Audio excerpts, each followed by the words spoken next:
Hello mga idol! Ayun nga po, dito po tayo sa may Salakot, Alfresco Dining Events Cafe Restaurant. Ayun, ito po ay matatagpuan sa Silang, probinsya ng Cavite. Ito po ay along the way lang mga idol, no? So kitang kita po yung pangalan nilang Salakot, no?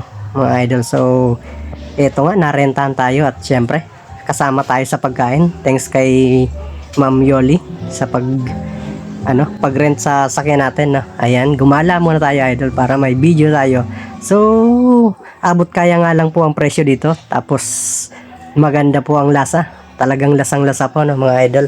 So, best po nga nilang rito ay kagaya ng bulalo. Ayan.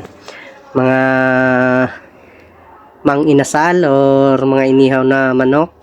Tapos, marami pang iba mga idol, no? Sa mga isda, marami din. So, marami rin po silang mga pasalubong center dito mga idol.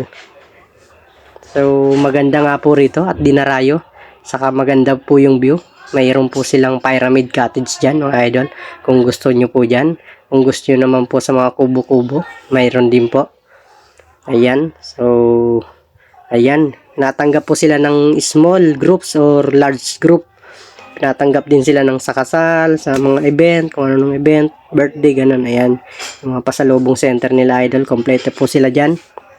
So, malawak naman po yung parking dito idol. So, dalawa po ang parking dito. Ayan. So, ayan, ikot-ikot muna tayo mga idol, no? So, abot kaya nga lang po ang presyo rito. Tapos, good quality po ang lasa ng pagkain. Yun nga po mga idol, yung in-order namin dito ay syempre di mawawala yung bulalo, panige, tapos mga inasal, sapsoy. Saka busog pa po kami kasi kumain pa po kami doon, nagmerienda pa sa may Kabutihan Farm. Thank you sa panonood mga idol.